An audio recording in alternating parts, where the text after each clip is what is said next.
Good afternoon, everyone. Thank you for joining us for the ISAS Roundtable 2 titled Water Politics in the Himalaya.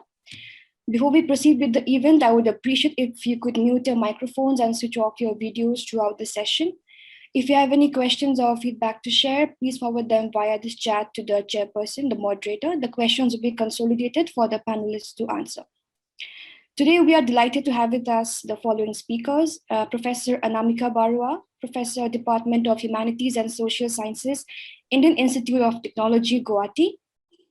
Ambassador Shafqat Kakakhel, Chairperson, Sustainable Development Policy Institute, Islamabad, Pakistan.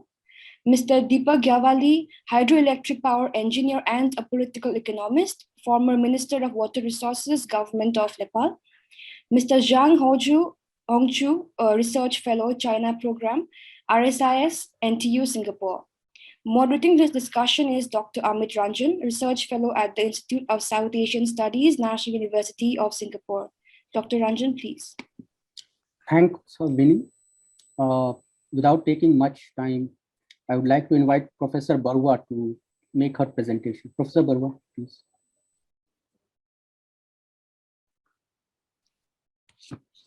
Thank you. Just let me make my screen full screen. Okay, so I am both visible, audible, and my presentation is up, right? Yes. Okay, thank you very much. So good afternoon, and let me begin by thanking the organizers for particularly Vinny and Dr. Amit for inviting me for this very important and interesting topic, water politics in Himalayas. Very happy to be a part of this distinguished panel. So I would like to focus my talk mostly on the Brahmaputra River Basin. Of course, in the Himalayas, we have several very important river basins, and they pass through several countries, crossing the administrative and political boundaries, and thus making them transboundary rivers. Another important point that we need to probably start keeping in mind when we are discussing about these river basins is that these rivers also passes through some of the region where we have largest concentration of people. And therefore, it is only natural that these rivers have several socio-economic and political issues attached. And because they pass through several countries, water for those countries where water plays a very important role in the regional development and also for poverty reduction. So we do need collective action at the country level, at the level of people who are working for this river basin. But transboundary water management, now we call it as a wicked problem because water is understood differently by different people, and which of course leads to diverse interests, diverse national interests. I would say that there are broadly, of course not limited to, broadly three ways of looking at water. One way could be looking at water as an economic good, which is where we mostly focus when we talk about rivers like Brahmaputra, when we talk about hydropower generation. And then we also look at water as a political good, which is where you see mostly the bureaucracy is. And there is also a third component, which is also very important and we should not forget, is that water is a cultural good. There are several countries where water is looked, and there's a close relationship between water and people in the community, the way society, language, everything has evolved. Now, so when different actors, within or between the countries, it's not always between the countries, even within the countries, when they interact, they have these different perspectives when they're sitting on this table to discuss about the water concerns at multiple levels. And so whenever there is this interaction happening with different perspectives, it is natural that there would be conflicts, there would be varying interests. And so this is where I think the whole idea of understanding how do we understand these river basins with diverse interests, with shared by different communities, shared by different countries, can be brought together for a solution which would probably provide benefits to all. I mean, this is a wish list sort of a thing. I would say that that's what we all want when we talk about a transboundary river. Now, let me come back to the river where I would like to focus, which is the Yalong Sangpo Brahmaputra Jamuna River Basin. As the name is long, the river is also very long, but I'm going to refer it as Brahmaputra River Basin, which is a very important river basins of Himalayas and to the South Asian countries, including China. Through this talk, I actually want to highlight how different perspectives or different interests, particularly the political interest, as well as to some extent economic interest, shapes water interaction on this particular river basin, Brahmaputra River basins. Let me start by arguing that we also do see that conflicts and cooperation on transboundary water coexist. We may see countries having issues, several other issues, fighting over several other issues, probably not related to water, have also come together to sign, if not a full basin level treaty, but at least some kind of an understanding, because water is important and it can become a catalyst for cooperation if understood well. We can give an example of Indus Treaty here because, of course, there are issues, there are concerns around the river, around the treaty, but it hasn't been yet, scrapped by any of the country, be it India or Pakistan, although there has been a lot of issues between these two countries. One of the reasons is that because we both the countries know that we can never get a treaty that we have today on Indus if we start negotiating or renegotiating the treaty now. And I personally feel that the problem is not with the treaty. The problem is more about that the treaty never evolved with time. So you can't just simply sign a treaty and then that's it. I mean, there has to be a lot of other concerns which needs to come in. So negotiation, discussion, dialogues can never stop even after signing a treaty. And that's where I stand when I'm going to talk about the Brahmaputra River Basin. The basin which I'm talking about, as we all know, is shared by China, India, Bhutan, and Bangladesh. We again all know that there is an immense potential for regional development, but unfortunately, very little progress has been made at the regional level to manage this transboundary river. And one of the major issues is that this particular river, I might forget to change my slides too.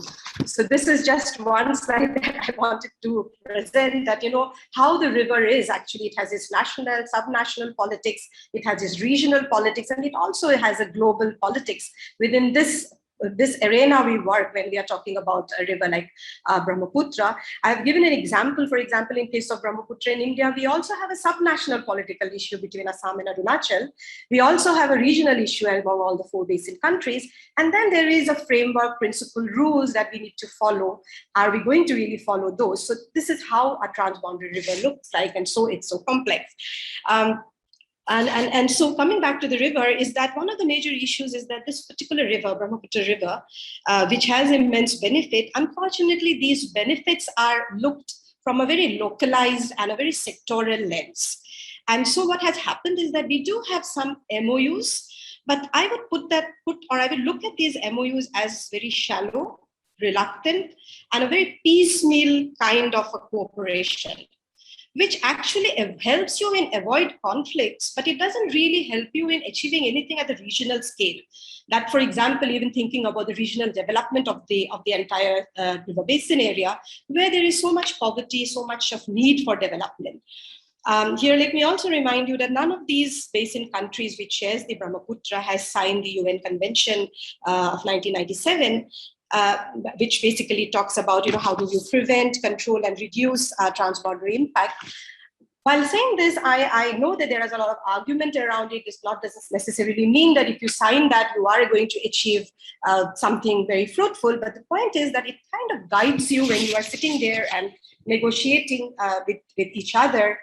What kind of a treaty are you trying to talk about? What kind of agreement are you thinking when you are discussing this?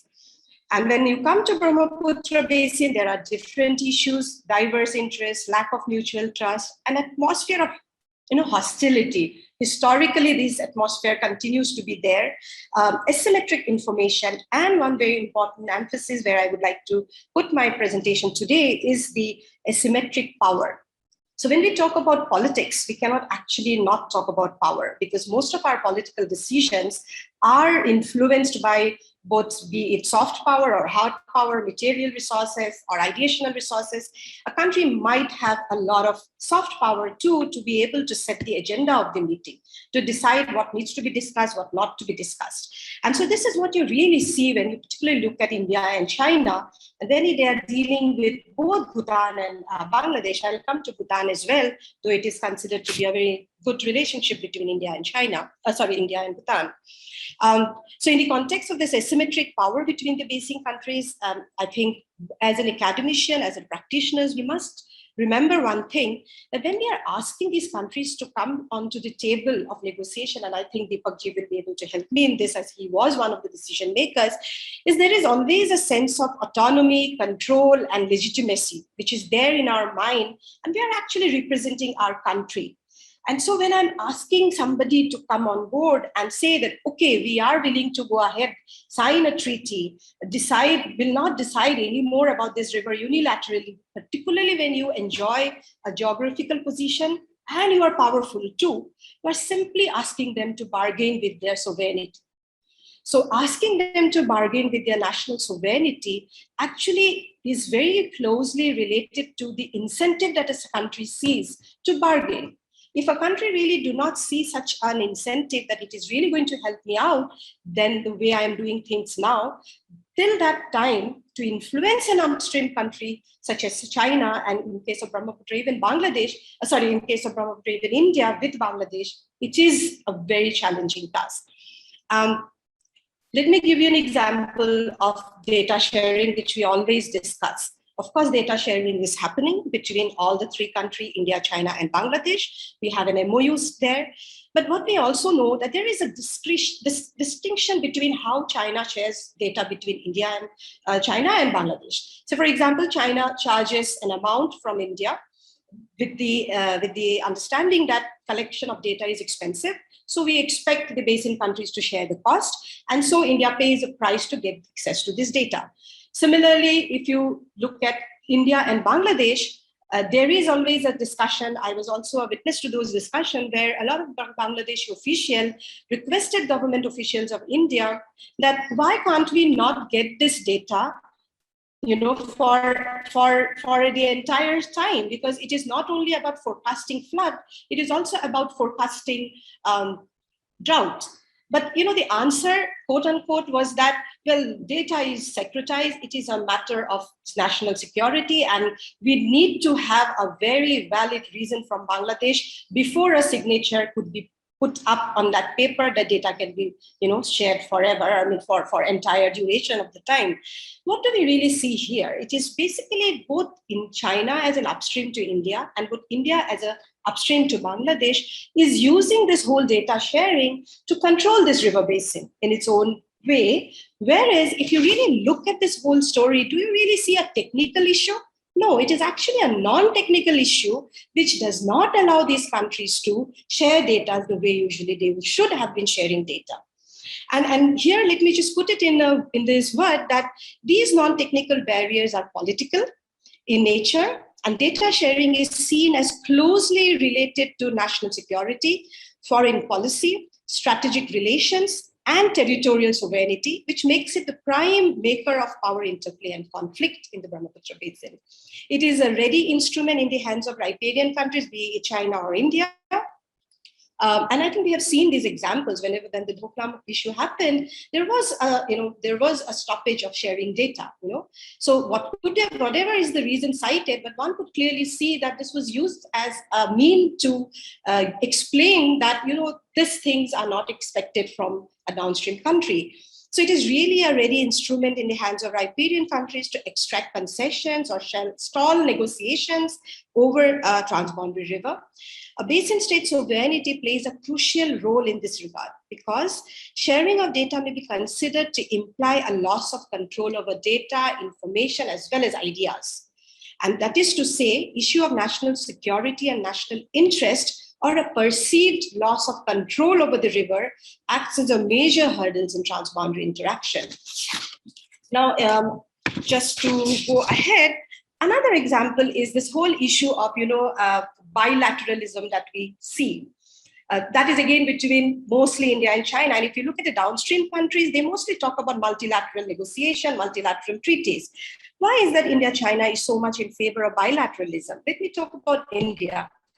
If you look at India's water policy, it clearly states that in the water policy itself that we will deal with our foreign neighbors bilaterally.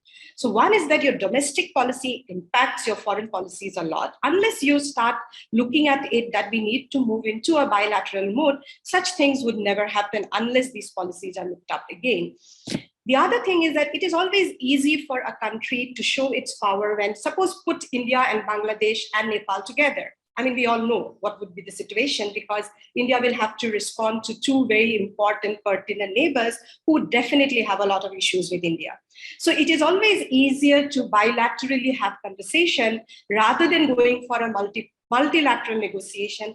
But what is the outcome of this situation is that although we are talking about integrated water resource management, basin level planning, it is impossible to happen till you continue only focus on the bilateralism. And again, I see a lot of power coming in here to show that we negotiate bilaterally or we do not negotiate as of now. Coming to the lower riparian countries, I wouldn't really say that Bangladesh and Nepal, for example, doesn't use any power at all. They definitely have counter-hegemonic tactics. Nepal being an upstream to India, Bhutan being an upstream to India, Bangladesh being downstream, also has its own kind of power. Again, because I work more with Bangladesh, so my example would be related to Bangladesh. What you see is that recently, if you look at the political stability that has now come to Bangladesh and what it was maybe a few years back, it has been able to actually negotiate with India much harder than what it was negotiating earlier. It also gives a lot of examples related to data sharing when it comes on board. They say that well, data quality of India is anyway not good. I can tell this because these are quotes which we have from some of our work. And there is also this whole feeling that, well, our relationship with India was supposed to evolve through the Ganges Treaty, which actually didn't happen. So why do we right now go ahead without proper discussion and negotiation for a treaty with Bangladesh, which is again bilateral in nature? So these are some of the counter-hegemonic tactics which exist, which one probably cannot see, but it is there, which has led to a kind of a status quo as well if you look at Brahmaputra. Bhutan and India's relationship is very interesting. On one hand, there are several papers, several academicians feel that this is a symbiotic relationship, that they are doing so well with each other, only two countries where we can learn a lot from to see if we can do something similar. Again, I will bring in Deepakji here and he can tell us what he thinks about it. India wants to have a similar relationship with Nepal as well, I think. So this, from a power literature, we would call it as a benevolent hegemon, where you are actually providing economic incentives and military incentives for countries to harness their natural resources, which of course provides them economic benefit, but not for their own country, but for another country who has a huge demand. Now, how good or how bad it is, how it is done is another thing to debate on, which we can discuss. But the whole idea is it really, it is doing because it is doing it from its own will? Would it have done it if India wasn't as powerful as it is today? So that is something that we need to ask, and we should also look at the India-Nepal relationship here on the Teesta. Why is then Nepal not exactly doing the same what Bhutan is doing? Because even in case of India, Nepal, there is a lot of economic and military concerns attached. So this is something that probably we need to look at. Coming to this power asymmetry, what happens exactly when this kind of power asymmetry happens? One is that the river basin becomes politicized, where your scarce water resource or water scarcity becomes a political agenda. On the other hand, it becomes sectorized. What concerns me is not that only sectorization. What concerns me is many a times you see that the sectorization is not really based on actual science. It is more like perception. You capture it now or you will not have it anymore. That is the kind of a sectorization you see. And the another interesting thing you see is that your international water relation moves away from your nodal ministry. Now, if I want to do anything related to water, I don't get permission only from the nodal ministry, which is water. It also has to go to the home ministry and also to the foreign affairs. So what does it indicate? That it has become a highly sectorized river basin. So this has also affected our, of course, international negotiation. Where would we put it? So you see there are these three boxes: shared control, consolidated control, and contested control. Shared control is very good, cooperative. Consolidated is something where there is a lot of competition, but not like cutthroat competition. And the contested control is we are like having cutthroat competition of gaining access to that water. Now, if you ask me, I would put Brahmaputra in this middle one, but let me tell you, these relationships are very dynamic. That's why you have both the arrows. It can move from a shared to the consolidated to contested. It can move backward too from a contested, consolidated, shared. So why it is important to understand, it is always important to understand that we cannot really make sense of reading only a 2-year relationship that a country shares. For a transboundary understanding, you need to have a lot of time series understanding to understand how the country really behaved over the years, to make sense of it, why it behaves, what influences such behavior. Now, to do that, one of the most important things is that we need to do a lot of research, and we should generate a lot of understanding of the Brahmaputra basin. Coming from an academic background, at the end of the day, of course, I will bring academics, and what I see, when your river basin becomes highly competitive, highly securitized, research over that river basin becomes very difficult, which we feel all the time. And so the repercussion has been that Brahmaputra river basin is probably one of the most under-researched river basin, even now. We did a study to understand how much work has done. Frankly speaking, very less work has happened so far. So this basically leads to an understanding that where researchers can become a part of the public process, but their input does not really go into the decision making. And this is where you end up with something where you completely start depending on the track 1 diplomacy. So, there are 3 things that I want to state to conclude and for further discussion. One is that the river basin is there, but generation of knowledge and information is really low. Now, when that is lacking, when you put countries to negotiate without even understanding the river basin, what are we negotiating for? What is the benefit are we talking about? What is the cost that we are talking about that is incurring because of non-cooperation? Is informal dialogue important? Very important, because I think academicians in civil society organizations, media can also come together and work while the track 1 diplomacy is in progress. But I think again in Brahmaputra, we are lacking that, which leads to a lot of speculation even among common people. And there is a very important need to move our focus only from a physical volume of water, where we see that river only provides the water as the only benefit, and also hydropower. We need to broaden our horizon of understanding the benefit that river provides, and the kind of benefit that we can provide to the river is something that needs to be understood very closely, again connected to the whole research point. So I'm going to stop here and we'll be very happy to discuss this further. Thank you. Thank you, Professor Barua. On data sharing, there's also an issue linked with now with the military standoff during Doklam in 2017.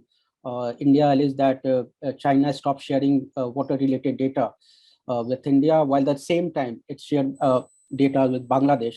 And when approached, the Chinese statement was that there was a technical issues. But then the question arises that if there is a technical issues, how it shared at the same time data with Bangladesh. Anyways, I have a question that how there's a Brahma thesis on Brahma Chelani's hypothesis about Chinese threat to India's water security. And then there are scholars like Niranjan Ghosh, VP Singh, they come out with data. And on the basis of those data, they say that Brahmaputra river becomes fatter only after entering into the Assam Valley. So how you look at these 2 debates? And you can respond to this during the discussion session.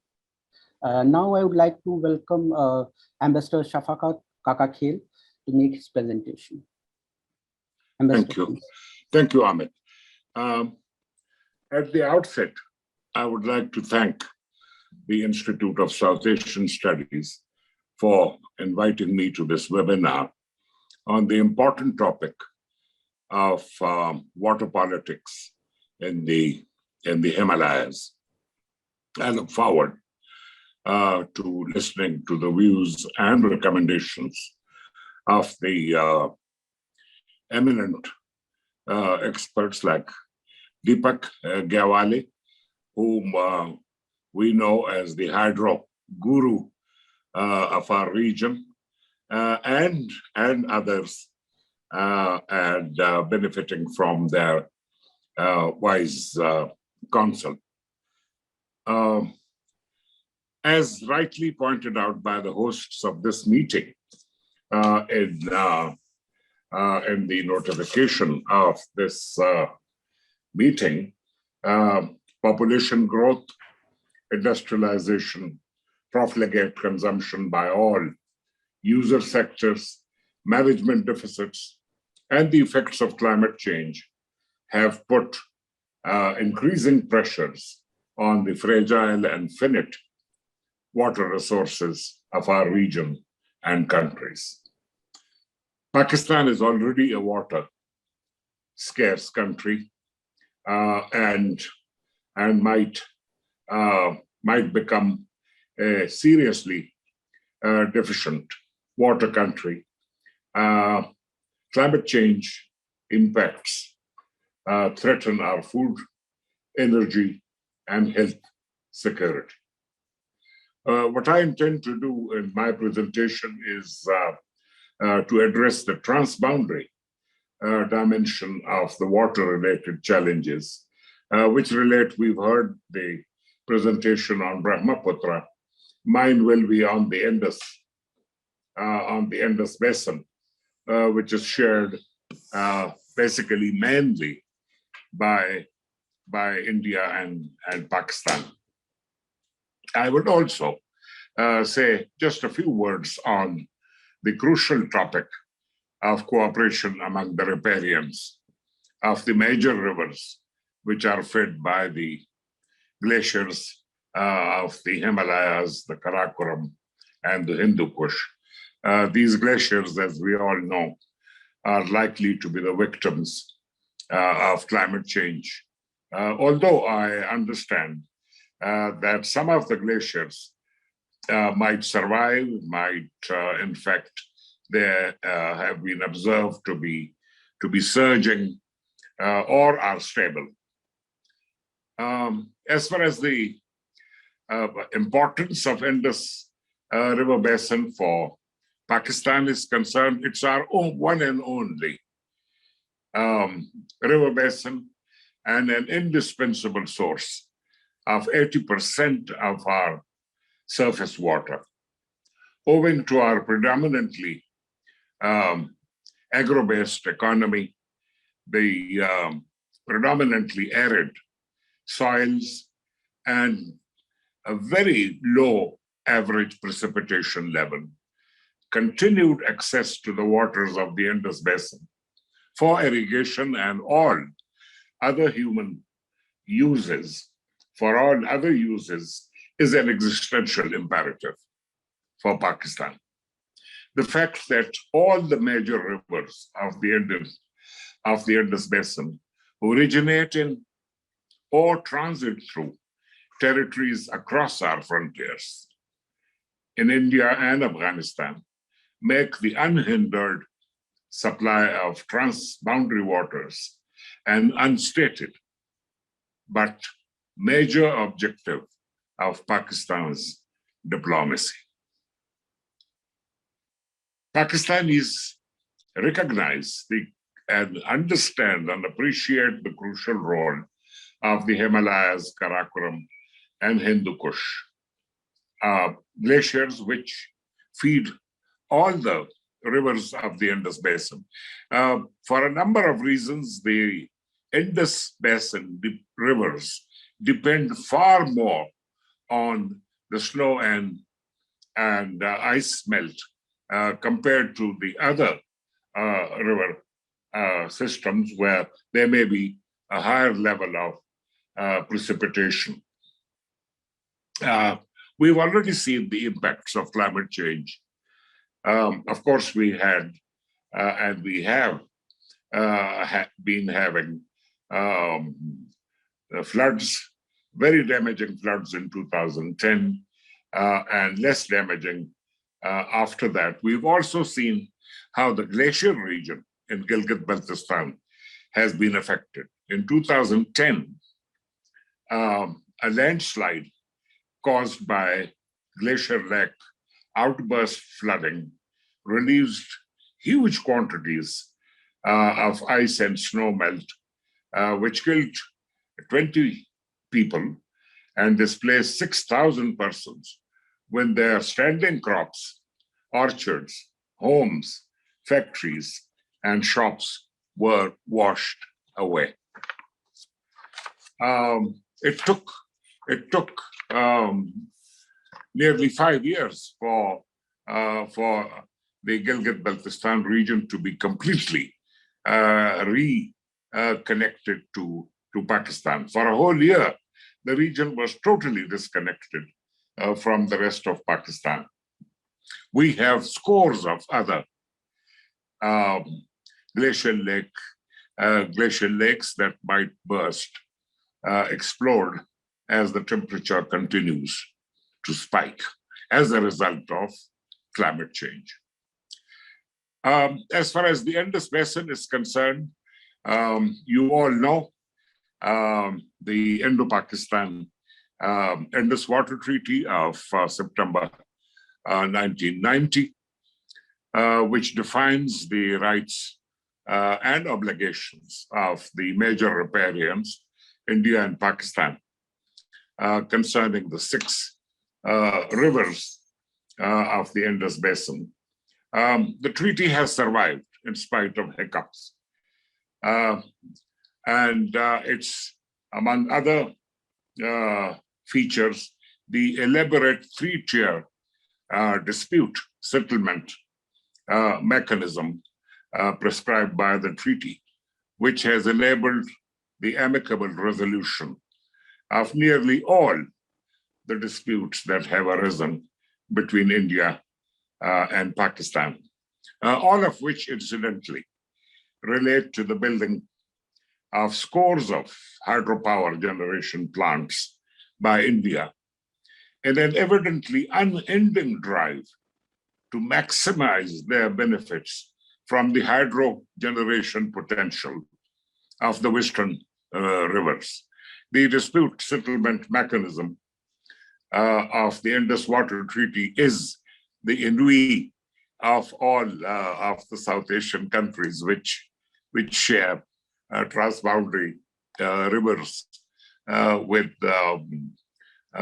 India, the dominant country of our region, which also happens, regrettably, to be the water hegemon.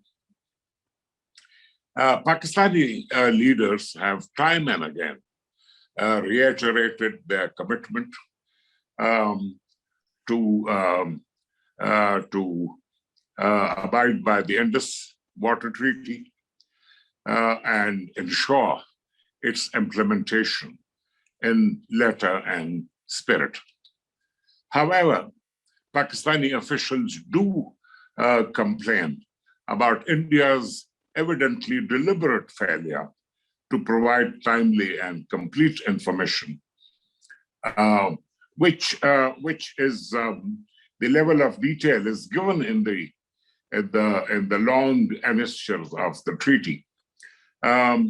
India often fails to provide timely and complete information. In some instances, they start the civil works of the projects without waiting for clearance from Pakistan, which has formally raised objections to the design of the projects.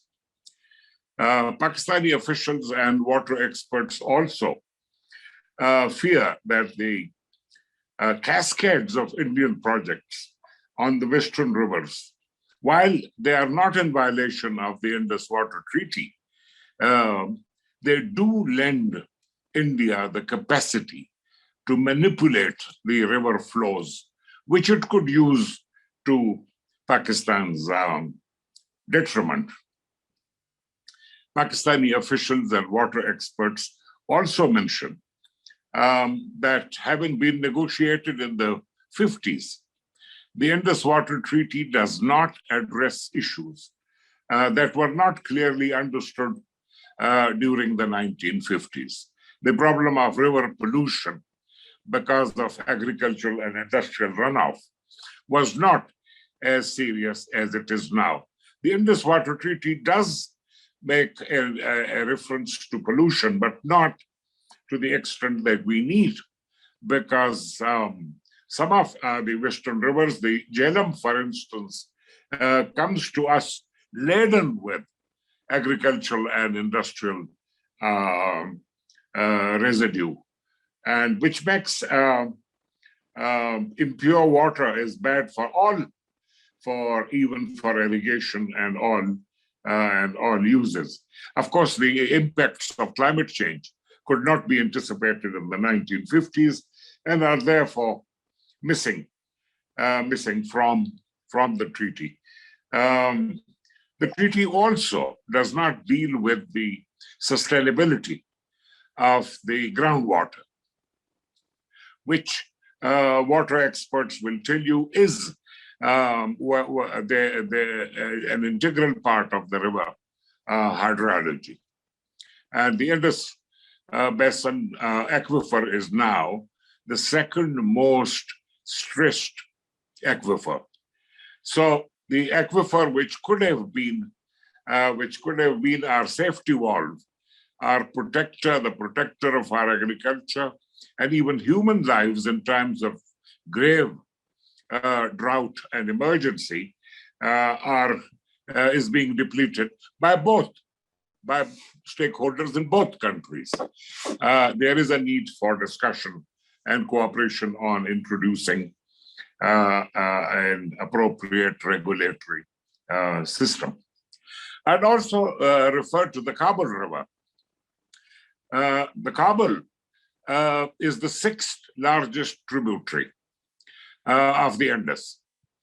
It enters Pakistan at the border between Afghanistan and Pakistan. And when it joins the Indus at Attock, it adds nearly a fifth, 20%, sometimes 21, 22% to the flows of the Indus.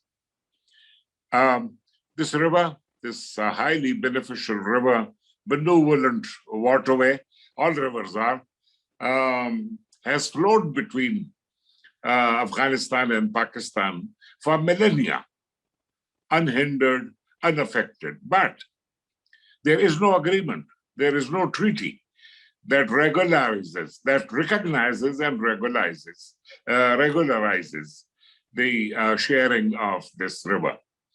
And the Kabul is not Afghanistan's largest river, but it is the main source of water and sanitation for the 5 million population residents of Kabul, and the electricity that is produced from the few dams that the Afghans have built is needed, although it's inadequate.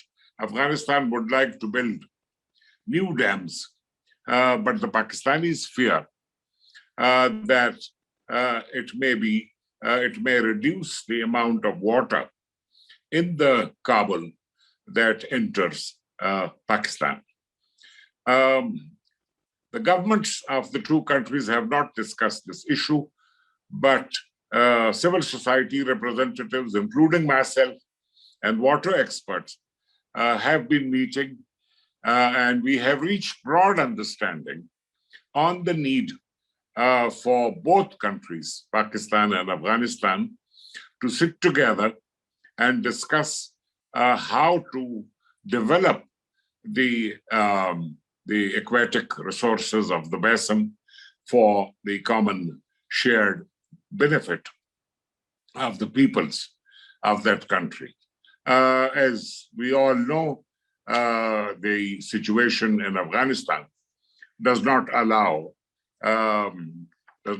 discussion on issues like transboundary waters, but we hope that as peace and stability return to Afghanistan, the two neighboring countries can discuss the subject of water, of Kabul River. Now, as far as India and Pakistan is concerned, to pick up the thread again, India and Pakistan have never discussed the broader cooperation, the question of broader cooperation going beyond the Indus Treaty, in fact, going beyond the Indus, the Indian hydro power projects. The Indians have not shown any inclination or interest in this.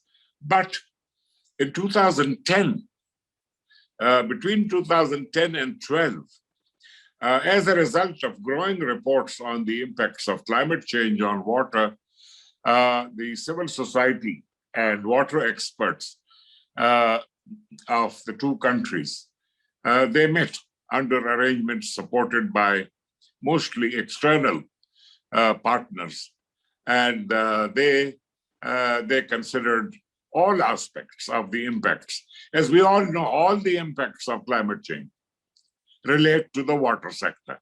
The water sector is, the freshwater sector is going to be the theater where all the effects of climate change will be demonstrated, all of them, unfortunately, negative.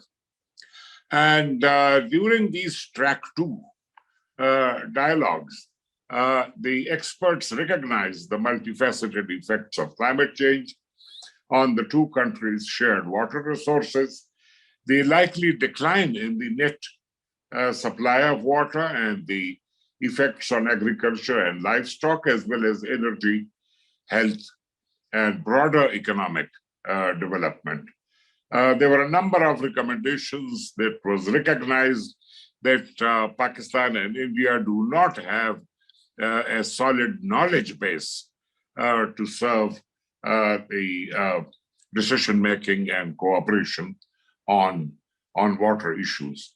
The glaciers of the Himalayas also remain among the most, they are only remotely monitored. There is hardly any in situ, in-place monitoring, mainly because of the lack of cooperation between India and Pakistan. Now, as far as the question of regional cooperation is concerned, Deepak will tell you, South Asian civil society representatives have for years tried to promote the idea of regional cooperation. The SAARC, the South Asian Association for Regional Cooperation, could have served as an important platform. In fact, the summit hosted by Bhutan, the Tempo Summit, had taken a number of initiatives, 5 major initiatives on the areas and sectors which were more vulnerable to the adverse impacts of climate change. Those initiatives have remained unimplemented. Those calls for cooperation have not been responded.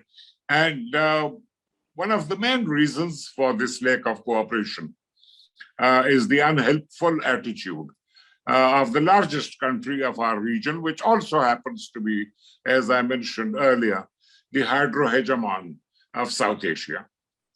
The UN agencies, the United Nations Commission for Social and Economic Cooperation and Development, all the United Nations major agencies, the World Bank, Asian Development Bank have come up with ideas on promoting cooperation. But all those ideas have remained unfulfilled simply because India does not want to promote cooperation where it is not the accepted leader of the initiatives. And so not only is it doing nothing to revive SAARC, it is promoting alternative schemes of regional cooperation.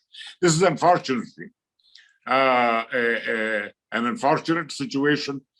What I hear happily is that the ICIMOD, which is, as we all know, a scientific organization, has initiated a number of projects for cooperation on the understanding of the impacts of climate change and responding to the consequences of climate change for socio-economic development and the food, energy, and health security of the countries of this region. I hope that the civil society organizations will make a renewed effort, redouble their efforts, because the climate change impacts are proving to be far more worse than those predicted by the Intergovernmental Panel on Climate Change and other experts. I thank you. Thank you, Ambassador Kakakia. You have talked about the DSMs in past. If you look at the Salal and Baglihar, in both cases, dispute settlement management mechanisms, they played through them, Salal and Baglihar, both disputes and differences were settled down. But when we come to Kishanganga, despite the Court of Arbitration's judgment, still the problem between India and Pakistan are there. Second, you talked about this cooperation, but and then there are a few issues which IWT in 1960 missed. But given the bilateral relation between India and Pakistan, do you think that they will sit together or listen to civil society organizations or associations or track two diplomacies participants and come out with some formula to address this bigger challenge? This you can discuss in the discussions while we discuss the issue. Thank you. Now I would like to invite Mr. Deepak Dwali to make his presentation. Sir. Okay, thank you. Thank you, Singapore, for inviting me. I'm going to take a rather dissident position here and talk about how Himalayan waters have been misunderstood, both in its social science aspects and in its physical science aspects. Okay. I'll talk about 5 parts very briefly. First, why track 1 transboundary water is in doldrums all over, not just Nepal, India, Bangladesh, and the Ganges, but everywhere else. I'll then talk about some of the misconceptions that we really have about water.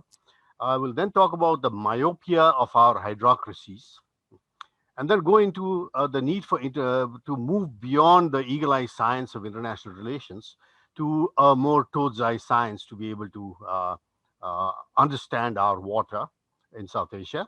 And then finally discuss some ways forward that might help us get out of this current sense of doldrums and impasse. Well, track 1, transboundary waters, is in doldrums. There's no denying that. Mahakali Treaty, signed with such fanfare in Nepal 25 years ago, has and passed by 2/3 of the parliament, and the political parties breaking up after that, and so on and so forth. In these 25 years, not even what the treaty stated should be done in 6 months has been done. Okay. The Gandak and Kosi treaties, they're stymieing any other development here, and this is almost 50 years. Okay. Why is this? And my basic argument is that official water management has failed to see water in its totality. For example, if you take Nepal, India on the Ganges and the tributaries, 70% of the dry season flow of the Ganges comes from Nepal, after all, Nepali tributaries. Nepal is obsessed with hydropower, okay? When really India's interest is irrigation. India, as much of South Asia, is land rich and water scarce. It's a semi-arid region, which means what we have is 4 months of flood and 8 months of droughts. And even in the 4 months of floods, at least 50% of all the water that falls in the 4 months monsoon actually falls in just 50 hours.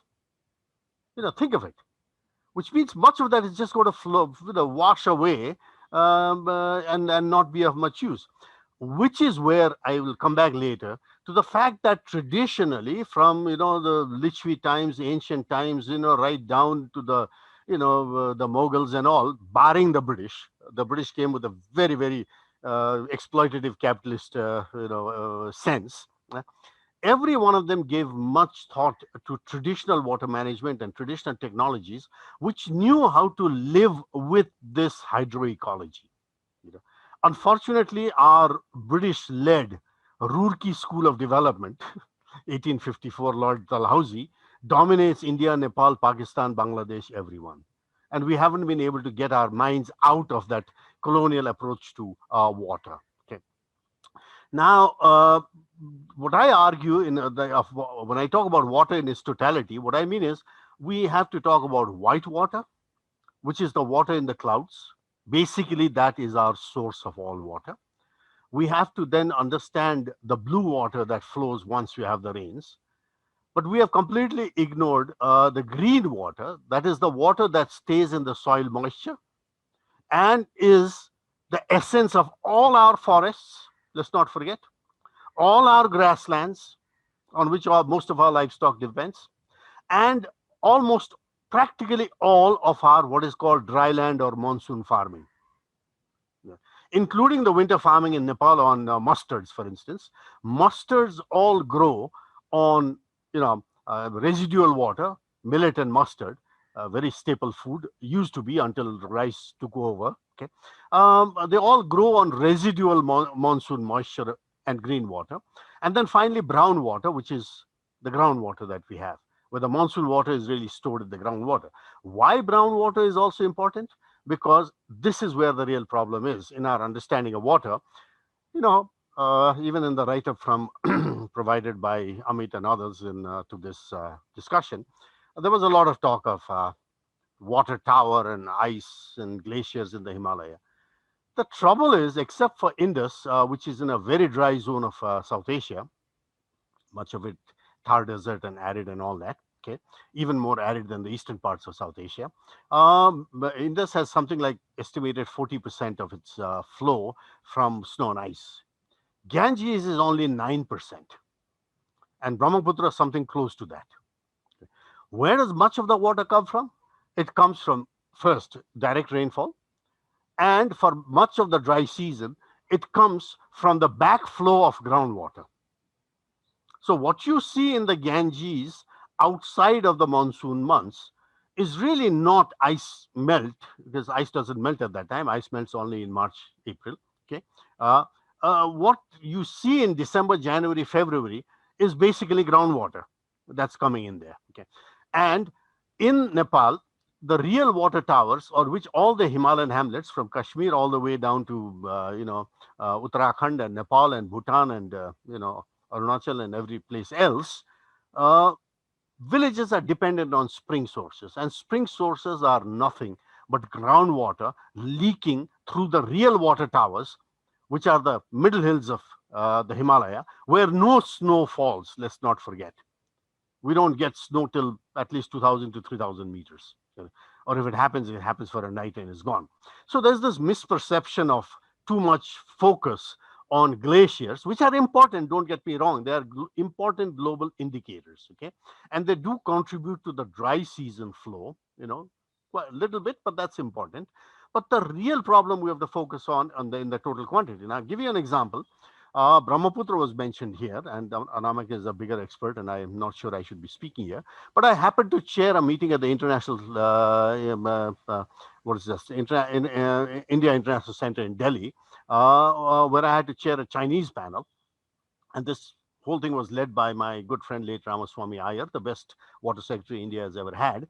And interestingly, this whole Brahmaputra diversion came up, and the Chinese experts were very adamant. They said from their calculations, no more than 14% of the flow of the Brahmaputra originates in China. Now, Indian scholars, notably I have in mind my good friend Professor Jayanta Bandyopadhyay, argues is 6%, even as low as that. Now, this is understandable as a hydrologist, because the major white water, in the Brahmaputra or the Ganga come on the southern face of the Himalaya. The northern face is arid, it's cold desert Tibet. Yes, you get snow, some of the snow melts in March, April. That's a different story. But north of the Himalaya doesn't get water. It's a desert, cold desert, okay? The same story applies on the Mekong, Because the Chinese dams in the Mekong, first of all, are hydropower dams. They're not irrigation and water diversion dams. And they store no more than 47 million cubic meters of water. Whereas the flow of the Mekong in Cambodia is 325 million cubic meters. Where does all that water come from? It comes from the rain in the Mekong, the monsoon and other rains. Okay. Now, this is where our failure to understand our water comes in. So the other issue is also actual use versus the imagined modern use. Now, blue water is easy. It's water out there in the river, concentrated, and everybody likes to have a share, grab it, okay? But it's the green water, like I mentioned, forests, dryland, monsoons, or monsoon-fed agriculture, and the green water harvested by our traditional technologies, okay, the ponds in the hills of Nepal, okay, which are being destroyed, by the way, for various other reasons, leading to drying up of springs across the Himalaya, okay? And this has nothing to do with climate change, mind you. Climate change is going to make it worse, but there are other drivers: over pumping, excessive pumping. I mean, destroying our water harvesting ponds and buffalo wallowing ponds and so on and so forth. Okay, now this is leading to this water crisis. Now, this is all mostly in the informal economy, and this is where our hydrocracies are totally myopic. Hydrocracies focus too much on blue water. They forget the white water, they forget the brown water, they forget the green water. And they're also dependent on some pretty bad civil engineering, I must say, and bad neoliberal economics. They forget how much floodplain encroachment has led to current flood disasters. Okay. Because we build roads on the plains and cities grow up on the plains in encroached riverbank lands, that the river comes and reclaims back its territory. This is what happened in Nepal, in Melamchi, just a month ago. What climate change is doing now is making things worse. Let's be very clear about that. As a hydrologist, what I have to make this argument that Anamika mentioned, water is a wicked problem. Yes, it's a very wicked problem. It cannot be solved as tame problems can with textbook methods. Now, climate change is making a mockery of what we studied as hydro engineers, okay? Where what we do is take past data, the miserable poor data that we have in South Asia, regress it until we are blue in the face, do all this regression analysis, and try to predict a 1,000-year, 5,000-year flood. Now, climate change is saying future is not going to be like the past. Hence, let us not, over glorify our past data. They're useless. In light of climate change, our past data still has value. Yes, everything has value, but it's not going to help us make predictions for the future, because extreme events, floods and droughts, are going to increase with climate change for a variety of other reasons. Even though in volume we may have more water per annum as precipitation, it's going to fall in a shorter time and get runoff much faster. So what we really need is that we need more Todzai science to be able to understand the actual use, especially by the informal economy. How farmers are actually using water, how villages are actually getting their drinking water, what is happening to, what are the stresses and strains. So most of the water conflicts is not going to be between states. It's going to be between what are called sub-state units, And in Nepal, one of the biggest conflicts right now is the Kaligandaki diversion proposed by this government. Provinces are up in arms. The same with the Bheri Babai diversion. And this has nothing to do with India. Even the Mahakali Treaty, which has failed for the last 25 years, I keep arguing is not a Nepal-India problem. Indian hydrocrats and Nepali hydrocrats are united in their belief that they should build the Pancheshwar Dam. It's the activists in Uttarakhand and activists in Nepal who see all their villages and fields and schools drowned, and they're being marginalized, that are really pissed off. Okay, so this is not a Nepal-India problem. It's a solidarity problem between hydrocracies on the one hand and social environmental activists and others on the other hand. Now, this is where we also fail to understand our rivers, because with e-flows, for instance, we do talk of e-flows, but the problem that I've studied about e-flows is, yes, 10%. Now, the question here is, as Ambassador Kakakhel mentioned, the problem is when a hydrocracy, now that's India, Pakistan, that's a different issue, okay? But similar, in Nepal too, when a hydropower company or a government builds a dam and says, we will release the water, what you're doing is traditional water users have suddenly found out that their use of their river for traditional religious commercial agriculture activity things is now in the hands of somebody else. You ceded control, which is what people don't like. Okay, the traditional people. Okay, so e-flows are never followed. And the reason for that is the hydropower people are fined if they don't provide certain amount of electricity, and nobody comes to look at e-flows. So they say, well, if they do come to check e-flows, we'll pay the fine. What the hell? So they never bother with that. Now, more important are what are called S-flows, and I think Anamika raised that issue: spiritual flows. That's becoming a big issue, especially in this Kaligandaki diversion, because Kaligandaki is a very sacred river, all the way from Harihar Chhatra in Patna, all the way to Muktinath in Nepal. And people are very sensitive about it. Okay. And similarly, now one good hope is the N flows coming around. N flows are navigation flows. The government of India has announced, and not done much about it, of declaring the Ganga, Brahmaputra, and 111 rivers as being developed for navigation. Now, as an environmentalist, I have welcomed that for the very simple reason that with navigation, unlike with the current policy of taking the entire river away for irrigation, and quote, not a drop of water wasted to the sea, is what the Indian hydrocracy or the Nepali, I guess even Bangladesh hydrocracies are saying. You at least have to leave water in the river for the ships to to ply on them. Okay. Now this is where an alliance between the social activists, environmental activists, and the market people who want cheaper products through navigation is 1,000 times cheaper in cost than road and rail transport. Okay. Now that alliance would be a big help in protecting our rivers and making sure there is water in the river. Okay, and relatively clean water at that. So these N flow provides a sort of a window of opportunity to reclaim our rivers for both ecology and for the communities that use it. Now the way forward, and I'll close with that, is that international treaties assume that nation states can get together and do treaties. The problem with all the treaties, Mahakali Treaty or even the Indus Treaty, I'm not a great fan of the Indus Treaty, and I've written about it for a very simple reason, that when the Indus Treaty is not a water sharing treaty. Ambassador Kagakhel might disagree with me, but it's not a water sharing treaty. It's a partition treaty. It's an afterthought from the partition of the British Raj India, okay, and sort of an afterthought divorce settlement, that took into the interest of the plains of Indian and Pakistani Punjab, but failed to take the interest of Highland Kashmir and lowland Sindh Delta. The Sindh fisher folks are suffering because the Delta fishing has disappeared. Okay. Now, so the way forward is now for environmentalists to be able to come up. Now, southern and northern NGOs have a huge rift on this. The northern NGOs say no dams. We southern NGOs don't say that. We say no bad dams. There's a huge difference between no dams and no bad dams, because no bad dams allows you the space for discourse. We will support good dams, and we can argue what's a good dam and what's a bad dam till we are blue in the face. But still, that provides more community ownership. That provides a space for introducing the alternative technologies, traditional technologies, and so on and so forth. Okay. So there is a need for social environmental activists to actually come into alliances with these other social solidarities, including market solidarities like the commerce and navigation people, for instance. The market players have to allow space. These, especially the big market players, both national and multinational, have to allow space for the informal economy market players. Because most of our economies, up to 60 to 70% of all the economies of South Asia, are in the informal sector. So let us not glorify just the formal sector, the Enrons of the world, okay, and realize that there are real people doing real economy down there who are not even properly recorded or supported, okay.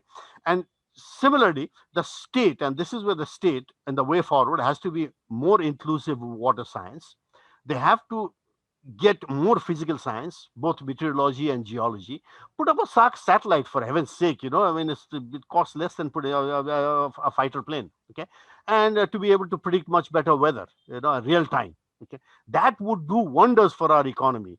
And because the monsoon does not recognize national boundaries, okay, it's in the interest of everyone to go forward with this kind of collaboration, okay. And this collaboration can be less contentious than sharing water of blue water of rivers, because in sharing of blue waters, what you get, I don't get, what I get, you don't get. So it's a win-lose situation.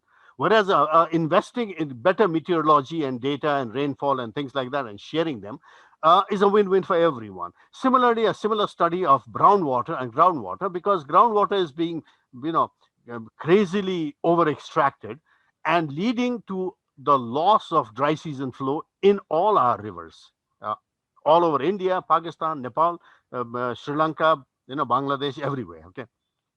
The other issue is what I call data democratization.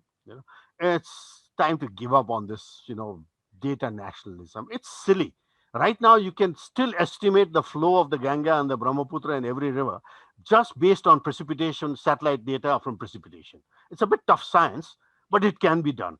You don't even, that's good if you have ground truthing and you have some of the stations in the ground that actually tell you whether it's true or not, but that's a different issue. And for everyone, I would close to see by saying that, we should for a while, I think, begin to focus on the water energy footprints, and use taxation accordingly. It's a very sad situation if a farmer in the hills of Gorkha in Nepal cannot sell his potatoes in the market in Gorkha, in town, because the potatoes coming from Punjab, subsidized by free water, free electricity, and God knows how much burning of fossil fuel for that 1,000 or whatever mile journey, is cheaper than the potatoes grown organically in the hills of Nepal. So we need to focus on water energy footprints as the new environmentalism battle, and also the nexus approach where we see water energy water energy food as a nexus thing. And I'd close by saying, I think the best thing to do now is in transboundary waters to forget about white water for another 10 years, and then go to understand, rather blue water for 10 years, and go to understand white and green and brown water. That way, we will probably come to a better understanding, better international cooperation, and then figure out what we can do with our blue waters, especially with things like end flows as the new development paradigm. Thank you. I'll end with that. Thank you, sir, for your wonderful presentation. And you're correct that sub-state disputes have become more serious than interstate disputes in South, especially in South Asia, as we have in India between Karnataka and Tamil Nadu, or in Pakistan, Punjab and Sindh. They are more serious in nature than what India and Pakistan have. Then, yeah, it's correct that Indus Water Treaty was a treaty to partition the river. It was not a water sharing treaty. And although the civil society and environmental activists, now they are talking about how to deal with this, how to understand the entire basin as a single basin and try to find some cooperative ways to deal with it. Still, we have to depend more on water ministries and the state. Thank you for presentation. And now I would like to welcome Mr. Hong Yao and Genevieve. I'd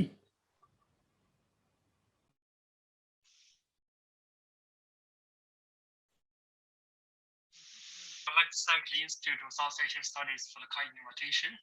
And it's such a great honor to speak after three distinguished experts. Hong Yao, you are not clear. Can you be more loud? Can you hear me? Can you be more loud? Okay. It's such a great honor to speak after three distinguished experts on the issue of hydropolitics in Himalaya. My presentation today will be based on a joint project with Genevieve, which on the issue western route of China's South-North Water Diversion Project. We'll be talking about the controversies at the local level and regional concerns. So before, let me begin by providing you a brief idea about the structure of the presentation. So I will start with some background, and then we'll talk about the competing proposals for the western route of the South-North Water Diversion Project. And then I will move on to focus on the conflict interests at the sub-national level and the provincial level. And then I will talk about the regional concerns and regional implications of such proposals. Lastly, I will conclude the presentation with some final remarks.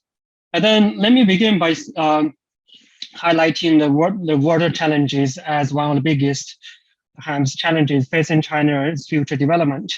The country has about 1.4 billion population, yet has very limited water resources to begin with. capita basis is about 1/4 or to 1/3 of global average. And then the country's water challenge is further compounded by a highly uneven spatial distribution and participation. China's densely populated, China's northern regions has long suffered from acute water shortages, whereas the south is prone to severe flood. And to optimize the allocation of water resources and to solve the water shortage in the north, China has embarked on massive water diversion projects, among which the most notable one is the South-North Water Diversion Project since the early 2000s.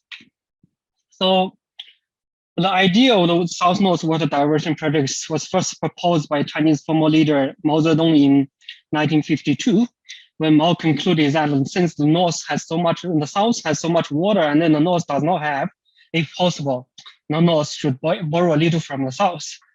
And then since then, there was ideas and then plans, studies for decades, and the final the approval was in 2012, and then the government started construction and building of the South-North Water Diversion Projects, which includes about 3 routes.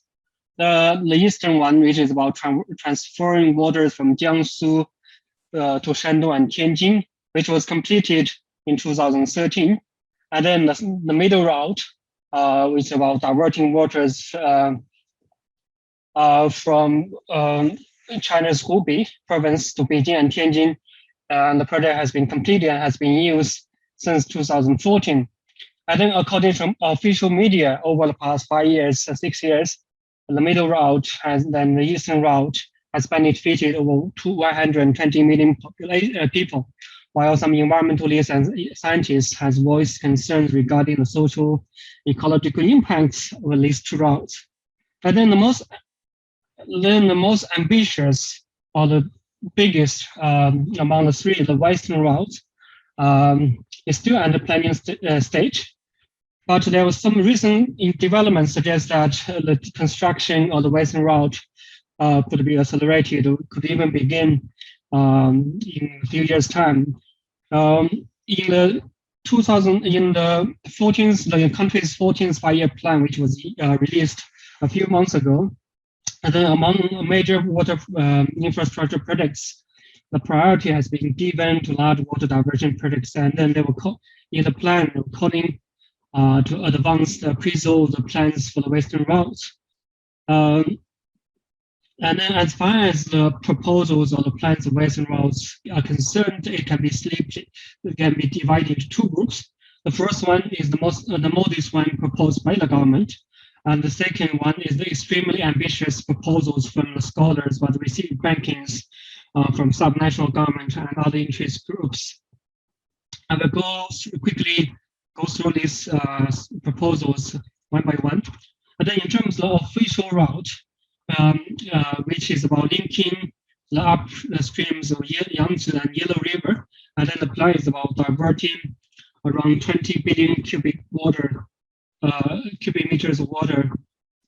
And then, but as I mentioned earlier, it has been delayed and then has been put on hold since 2016. But after years of delay, then in 2018, there was an announcement from the Yellow River Commission suggesting the restart of the planning stage and appraisal of the plans. And then in 2019, the Premier Li Keqiang also called for the western route approval to be put forward and accelerate the process. While the official route is receiving in-depth examinations, the more ambitious alternatives are also getting attention. As far as the ambitious alternative is concerned, 2 stands out. The first one is the Shuotian Canal. It's also known as the Grand Western Route or the Great Western Route. It was first proposed by Chinese water expert Guo Ke in the early 1990, and it's about taking large quantity of water through 3 major boundary rivers, including Brahmaputra, Xiaowen, and Mekong River. The idea is that building a big dam in central Tibet and to raise the water level which it will be about diverting over 200 billion cubic meters of water to China's dry north, especially to places like Xinjiang. And then when the proposal was first put forward, and it received so much support from generals, Chinese National People's Party, National People's Congress deputies, as well as members of other political parties. However, at the same time, there were also far more people express criticism and concerns over the feasibility of the plan, as well as potential ecological and environmental impacts. For instance, the former Minister of Water, Wang Shuqian, has publicly voiced oppositions against such plans. And then the other more recent ambitious proposal is the so-called Red Flag River. It's quite similar to that of the Shuotian Canal. It's also about diverting waters from the transboundary rivers, as well as some domestic rivers, to China's northwestern provinces, as well as to other Yellow River basins. But the scale is much smaller. It's about diverting over 60 billion cubic meters of water. And then the location is also quite slightly different. Is that the starting point is near the... Hangzhou, your voice is breaking. Your voice is breaking. So can you Okay. be more clear now? Maybe I just take off the mic. Your voice is breaking.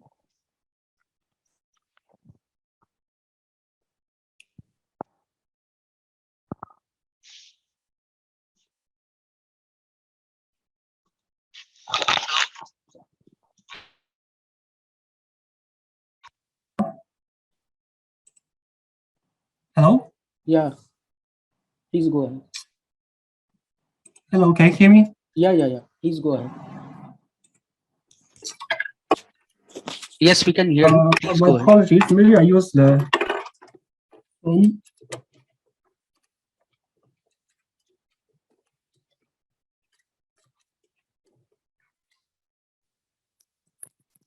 Hello? Yeah. Is it better? Yeah, it's good.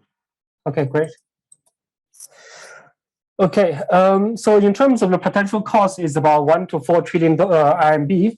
And then again, similar to that of the Shuotian Canal, there's been huge amount of criticisms and concerns over the feasibility and also the ecological impacts, social impacts of this proposal. And then as compared to the eastern and western route, the middle route, as compared to the eastern and middle route, the western route has attracted so much controversies for two reasons. Apart from, of course, the ecological impacts and then social impacts, the other key reason is the conflict interest among different provinces regarding this plan, the impacts of this plan. But then the southern provinces, particularly Sichuan and Hubei province, strongly opposed the official plans of the western route because to them, diverting waters from the upstream of the Yangtze River will pose a serious threat to the province's own water supplies, as well as severely undermines the local hydropower sector. This is especially the case in Sichuan, where it forced Sichuan provincial government openly oppose the western route. And also you have over 50 scientists from Sichuan written books and open letters to call for the stop of the official western route. And then to them, the western route is about saving the Yellow River by destroying the Yangtze River. And then, of course, the western provinces, particularly Qinghai, Gansu, and Xinjiang, they strongly support as beneficiaries of the western route, as being key supporters of this western route, south-north water diversion projects. And then for years, for economic reasons, they have tried all sorts of ways to revive the western route. You have plans like publicly issue a statement and also jointly submitting proposals at National 2 sections. And interestingly, some of the northwestern provinces, they tend to prefer the much more ambitious unofficial route because the amount of water is much bigger, and also they will benefit more from it. Especially, you have the few western provinces directly support the Shorten Canal and Red Flag River. But then the consequence is that because of these more ambitious plans, they involves diverting water from the transboundary rivers in Tibet, then it will affect the hydropower developments in the southwestern provinces, particularly Yunnan and Tibet. Yunnan, for instance, has already built 11 big dams along the upstreams of Mekong River, and then Tibet is, apart from the dam already built, has a very ambitious plans to build a mega dam at the Great Bend, which means these water diversion projects will directly affect the hydropower sectors. And then apart from the domestic conflict interests, of course, there are regional implications, and then Professor Barua and then Mr. Deepika already touched on this. But as they have mentioned, right, even if, let's say, China eventually diverts the waters from this Brahmaputra River, and then the impact will be much smaller given China's contribution to the entire water flow, river flow, is said to be around 6 to 14 or 20%. But let's not forget about the strategic implications. I think this point has already been touched as well. To some security expert, the ability to manipulate water flows through hydro projects could provide Chinese with the strategic leverage over India. And then there was this case about data sharing. I think Dr. Amit has mentioned this previously, so I'll not repeat again. Let me just conclude with 3 observations. The first one is of course, as of now, it remains to be seen whether or when the Western route will be built.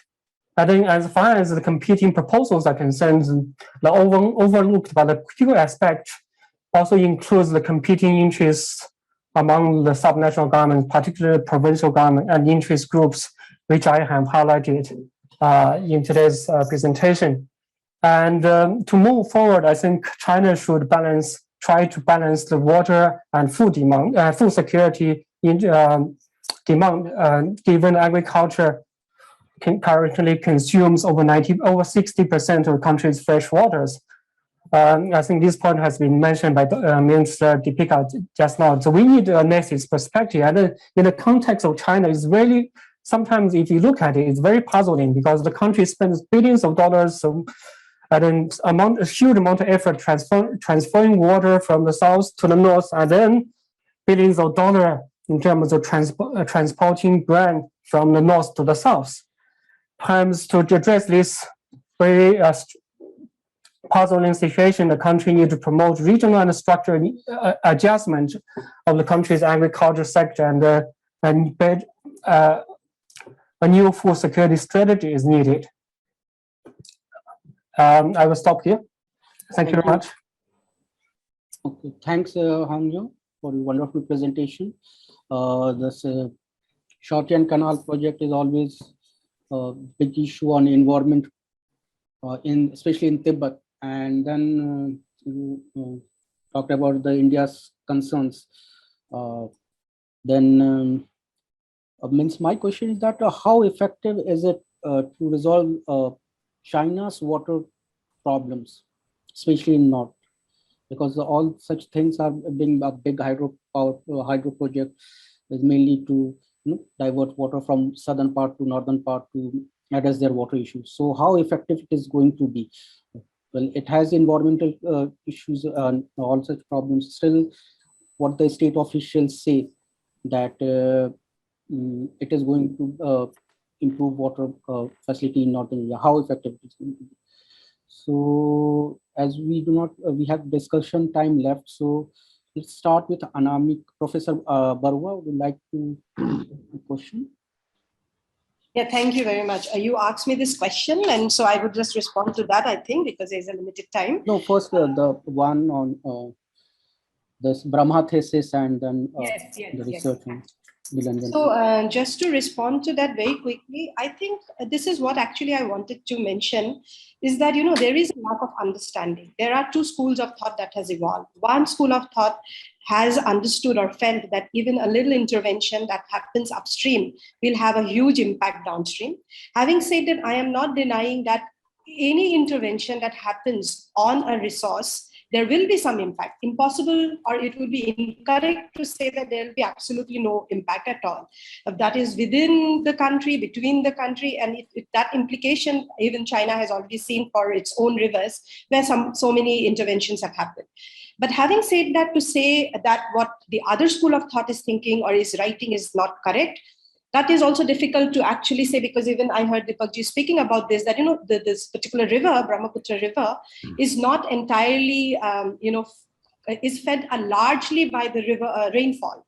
So that is what this other school of thought has been arguing for, that, you know, even if it would have an impact, it wouldn't be such a significant impact.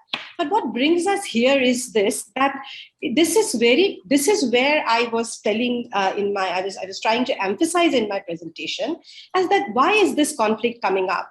And why are we arguing around it even within the country, whether this is going to have an impact or not going to have an impact, is itself questions that have we understood this well? If we have not understood this well, it's because we do not understand the river well. We haven't really tried to do a study at the basin scale to even see that even if all of these are allowed to happen, what kind of impact it is going to have downstream, to even question the upstream country that, you know, this is what is going to have an impact on. One quick point I want to make, there was in between a big write-up from the media everywhere about the Siang River, which is one of the tributaries, becoming dirty, black. And the allegation was that there was something that is happening upstream. Now, if you start looking at it, it went on for almost 10 or 15 or 20 days, and then everything became silent, and nobody really tried to understand what happened. I mean, even the scientific community is quiet about it.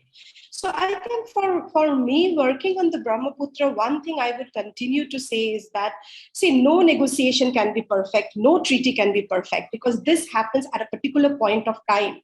But what is very important is that knowledge cannot stop generating around that river, because those knowledge will only make your treaty better. Like I heard Ambassador Sir speaking about climate change issue. Absolutely. When treaty was signed, there was no such issues of climate change. We were not even thinking about it. How are we going to incorporate that to ensure that, you know, this treaty continues to provide, help to both sides of the country? One last thing I want to just, before ending, data sharing, actually, if you look at it, data sharing, it has a larger perspective. You know, sharing data is not always about, I mean, I do understand that getting access to data is not a big deal. Now we have enough technology to generate our own data. But in transboundary discourse, data sharing is considered to be a sign of cooperation. You know, if you can make this data available, it gives a very positive signal.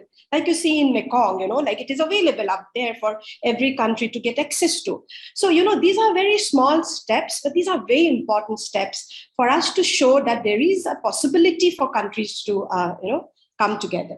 I'm going to stop here because you do not really have so much time. So thank you, Professor. Ambassador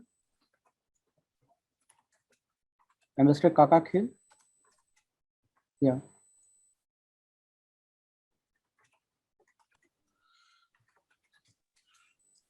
You didn't ask me. No, I asked you that, you talked about the challenges and you talked about the issues like climate change and everything that was not taken into account while treaty was signed in 1960.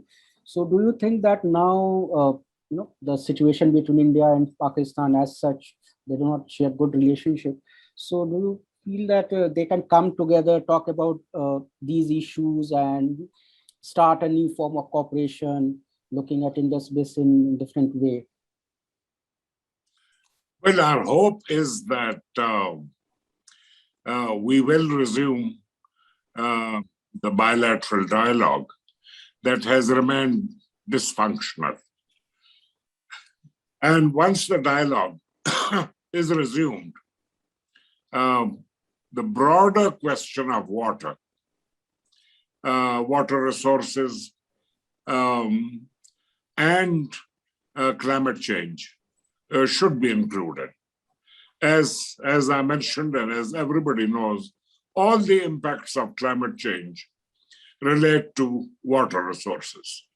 So it is very difficult for me to predict whether, when, how India and Pakistan will resume their dialogue.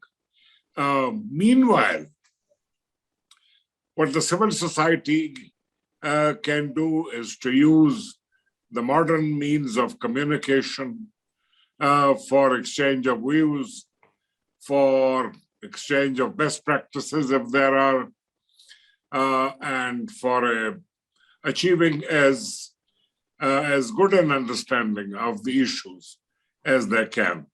But there's no substitute for a full-fledged dialogue on issues. On climate change, we have a number of issues that concern the border areas. For instance, we have this problem of smog, which affects Pakistani and Indian cities. And the two countries can cooperate in reducing the drivers of this smog. Or the World Bank has done a study on the so-called black carbon, which exacerbates climate change, which exacerbates, incidentally, the erosion of the glaciers. So there are possibilities of local as well as national level cooperation and collaboration between the two countries. So people like me who have been trying to promote better relations, can only hope and pray. Thanks. Thank you.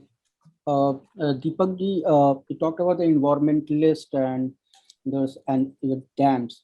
So you look at the, even if you look at in South Asia, look in Nepal or India, there are lots of opposition going on against the dam building. Still the dams are being built. We saw it in Narmada Bachao Andolan, or even in Nepal. There are environmentalists protesting against those dams. Still the state is not worried about. So how you look at how this address means not taking into account the local people's voice, lots of displacement going on. And this affects not only the people's place, but it also affects the people culture. If we look at Narmada Bachao Andolan, Narmada is not a water body. It's a part of culture of the tribal people who stay there for many decades. So how you look at all such issues? Okay, what it's not an easy situation. And what I see really basically is there's a very dangerous political alliance right now, Nepal, India, same story, between the hydrocracy and these very big market players. They're not really energy people. Okay, let's be very clear about it. They're not interested in the energy. They're dam builders, and basically they are cement contractors. Let's put it that way. Okay, I mean I'm being rude here, but deliberately. And the projects that they build, most of them, if you look at the political economy of dam building in the sectors in Nepal or in India, you find out that these so-called developers, especially with the entry of this private sector since the 1990s, what they do is they have siphoned off their profit already in construction and import of equipment and so on. Okay, so they are not interested in selling electricity at a whatever rate agreed for next 20 years and generating their profit. They've already got their profit during construction and this thing. And there's a very dangerous nexus here between the state and these developers, or I would rather say the political parties and these developers, because these developers fund political parties. Okay, this is the same story that is now repeating itself at a massive scale from the embankment story of Bihar, the kind of stuff that D.K. Mishra has been, talking about for endless number of years. So essentially, I think, for sane people who want to have a very sane environment and also development at the same time, essentially what the need is actually to go beyond, this immediate discourse of what I call maldevelopment. Okay?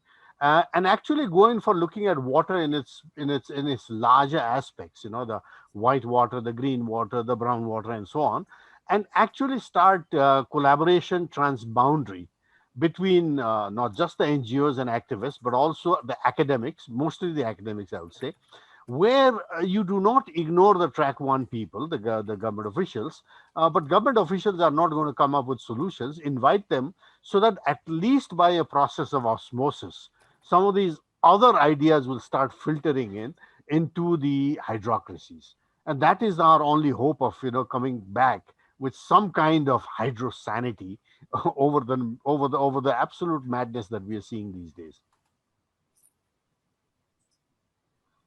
Thank you, Deepakji. So Hong Yong? Yes. Yeah. Okay. Your question about whether the transferred water will be enough. Yeah. I think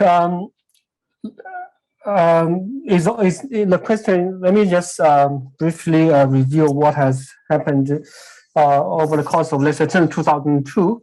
In terms of the amount of water proposed in the Western project, to answer your question. So when the Western route was first proposed and then approved, at least in paper, the amount of water diverted is about 17 billion cubic water. And then the first phase of the project is about 8 billion cubic meters of water. But when the discussion happened in 2006, the Western provinces are already complaining that the 8 billion cubic of water was not enough because of the development and then economic development, the population growth, and also the needs from new economic sectors, particularly in the energy sector in some of the Western provinces. And then their calculation back in 2006 was that even if, let's say, the first phase of the Western route was completed, and then there was still a shortage of 15 billion cubic meter of water in the Yellow River Basin. And that's the reason why you see there's actually increase in the total amount of the water being diverted, even in the official plan, from 17 billion cubic meters to 24 billion as of now. And also that's the reason why the more ambitious proposals, including the Shuotian Canal and the Red River project, has been so appealing to many of the Western provinces, because to them, they need far more water. So some of the provinces, such as Xinjiang and Qinghai, they want to turn their entire vast area of desert into a new agriculture area powerhouse that for economic growth and also for ecological reasons. Thanks, Hong Yong. Now we come to an end of this roundtable, and it really helped us to increase our knowledge and enlighten all of us. We would like to thank all our participants and all those who patiently listen to them virtually. So thanks all of you again. Thank you.